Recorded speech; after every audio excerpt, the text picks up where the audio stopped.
যাদের high risk pregnancy আছে তাদের অনেকেরই একটি প্রশ্ন থাকে যে আমরা কি আসলে আবার গর্ভধারণ করতে পারবো কিনা যখন একজন মা হাই রিস্ক হিসেবে ডিটেক্টেড হন, তারপরে কি আসলে তার ফার্দার প্রেগন্যান্সির কোনো সম্ভাবনা থেকে যায় কিনা? প্রেগনেন্সিতে একটা মিসহ্যাপ যখন হয়, অ্যাক্সিডেন্ট হয়, তখন কিন্তু পেশেন্টটা যেমন মানে ডিপ্রেসড, আপসেট হয়ে যায়, পুরো ফ্যামিলিটাই কিন্তু অনেক বেশি মানে টেনশন এবং এংজাইটিতে থাকে। তারা কিন্তু প্রেগনেন্সির একটা ভীতি বা ফোবিয়া হয়ে যায় যে আবার এটা হয়তো হবে। যাদের একবার এক্লেমশিয়া হয়েছে, হ্যাঁ, তারা কিন্তু বা একটা স্টিল বর্ন হয়েছে, তারা কিন্তু আর সেটা নিতে চায় না। তো এটার জন্য প্রয়োজন প্রপার কাউন্সেলিং। একবার কিছু হলেই যে রিপিটেড হবে এটা নট নেসেসারি, হ্যাঁ, সেটা মানে সেটা রিকারেন্ট হবে সেই ধরনের কোনো ইস্যু নেই। যদি কিছু মেজর কিছু থাকে, আমাদের তো ট্রিটমেন্ট আছে, ইনভেস্টিগেশন আছে, সেগুলো আমরা ইনভেস্টিগেশন করে ডায়াগনোসিস করে আমরা প্রপার ট্রিটমেন্ট দেবো, রেগুলার চেক আপে রাখবো, তাহলে কিন্তু একটা মানে খারাপ আউটকামও কিন্তু বেটার আউটকাম হতে পারে। যারা হাই রিস্ক প্রেগন্যান্সিতে আছেন বা যে ধরনের মায়েদেরকে আমরা হাই রিস্ক বলে থাকি, তার যে পরিবেশ কিংবা তার পরিবার, তার হাজব্যান্ড এবং তার সারাউন্ডিংস, তাদের কি কোনো ভূমিকা আছে কিনা তার এই মেন্টাল স্ট্রেংথটাকে দেবার ক্ষেত্রে? যে মায়ের হয়তো একটা বেবি হয়তো তার স্টিল বর্ন হয়েছে, মানে বেবি মারা গেছে, পেটে মারা গেছে, বা ক্লেমশিয়া হয়েছে, বা হয়তো তার প্রচুর রক্তক্ষরণ হয়েছে, হয়তো তার 5-6 ফেক মানে ব্লাড দিতে হয়েছে, সে কিন্তু আমি আগেই বলেছি সে কিন্তু অনেক বেশি ফোবিয়াতে থাকে প্রেগনেন্সি। কাজে এখানে হাজব্যান্ডের তো বিশাল রোল রয়েছে। হাজব্যান্ড তাকে সবসময় সাপোর্ট দেবে, তার পরিবারে যারা যেই সারাউন্ডে থাকে সেখানে সাপোর্ট দেবে। এবং অ্যাজ এ গাইনোকোলজিস্ট আমি বলছি, যেই গাইনোকোলজিস্টের কাছে যাবে উনিও কিন্তু তাকে ডিটেলস কাউন্সেলিং করবে, তাকে এনশিওর করবে যেখানে যতটুকু রিস্ক আছে সেটা তাকে জানাতে হবে, এবং যতটুকু রিস্ক নেই যেটা সম্ভাবনা আছে সেটাও জানাতে হবে, তাই না? তাকে সব কিছু কাউন্সেলিং করে আমাদের অ্যাপ্রোচটা থাকবে যে পেশেন্টের সাথে একটা ফ্রেন্ডলি রিলেশন হয়, এবং যেই হসপিটালে যাবে যেখানে তার কমফোর্টের 24 আওয়ার্স সে সার্ভিসটা পাবে, এরকম যদি সব কিছু হয় তাহলে কিন্তু একটা সুস্থ বেবি, সুস্থ মা পসিবল। ম্যাম, আমাদের অনুষ্ঠানে একটি নিয়মিত সেগমেন্ট হচ্ছে, আমরা বিভিন্ন খাদ্যের গুণাগুণ আমাদের দর্শকদের জানিয়ে থাকি, সেটি এখন জানিয়ে আসবো। প্রিয় দর্শক, দেখছেন স্বাস্থ্য প্রতিদিন অনুষ্ঠানে। এই পর্যায়ে চলুন দেখে নেই খাদ্যের বিভিন্ন পুষ্টি গুণাগুণ আমাদের পুষ্টিবিদের কাছ থেকে। বর্তমানে অস্বাস্থ্যকর জীবনযাপন এবং শরীরের বিভিন্ন রোগের পার্শ্ব প্রতিক্রিয়া হিসেবে ছেলে মেয়ে উভয়ের মধ্যে কিন্তু বন্ধ্যাত্বজনিত সমস্যা দেখা দিচ্ছে।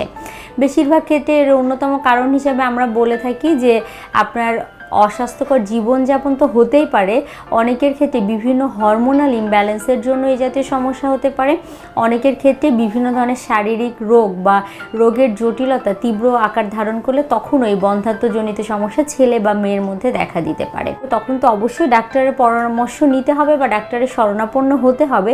পাশাপাশি আপনার খাদ্যাভ্যাসের মধ্যেও কিন্তু বেশ কিছু পরিবর্তন নিয়ে আসতে হবে। যেমন ছেলে এবং মেয়ে উভয়ের মধ্যেই যদি হরমোনাল ইমব্যালেন্স জনিত সমস্যা থেকে থাকে, সেক্ষেত্রেও খাবার কিন্তু একটি মুখ্য ভূমিকা পালন করতে পারে।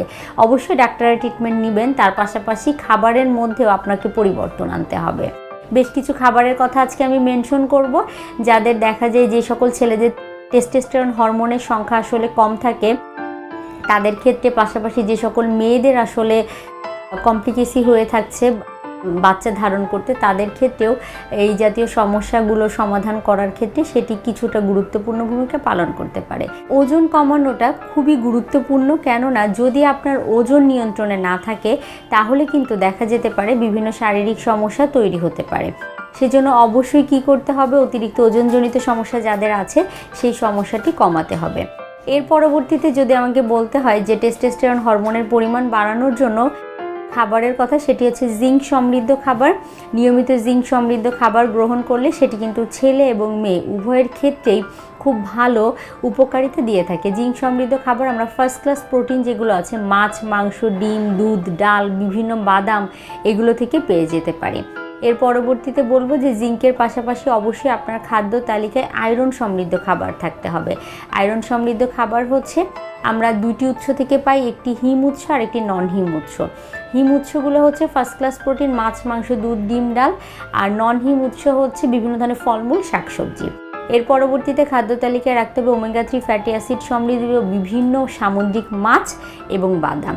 এইগুলো দেখা যায় যে আপনার হরমোনাল সমস্যাগুলো যদি থাকে সেই ক্ষেত্রে সেগুলো প্রশমন করার ক্ষেত্রে সাহায্য করে থাকে। তার পরবর্তীতে সেলেনিয়াম সমৃদ্ধ খাবার খাদ্য তালিকায় রাখতে পারেন, ম্যাগনেসিয়াম সমৃদ্ধ খাবার খাদ্য তালিকায় রাখতে পারেন, যেগুলো আপনাকে শারীরিক উপকারিতা অ্যাড করবে।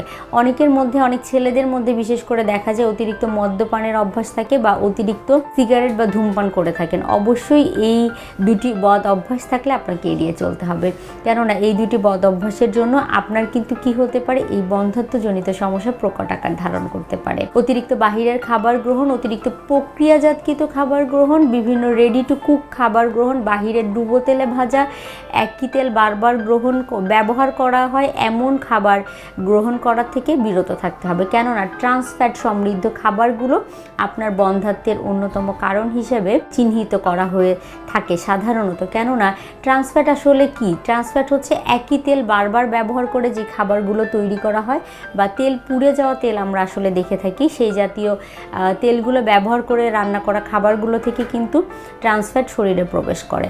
সেগুলো কিন্তু আপনার শারীরিক সমস্যা বা হরমোনাল ইমব্যালেন্সের জন্য অন্যতম কারণ হিসাবে চিহ্নিত করা হয়ে থাকে। এর পাশাপাশি অ্যাক্টিভ লাইফস্টাইল মেনটেন করতে হবে, রেগুলার বা প্রতিদিন 30 থেকে 40 মিনিট হাঁটাহাঁটি করতে হবে বা ব্যায়াম করতে হবে। এতে করেও আপনার বডির বিভিন্ন ধরনের এনজাইমগুলো, বিভিন্ন ধরনের কার্যকারিতা সেটি ঠিক রাখতে সাহায্য করবে।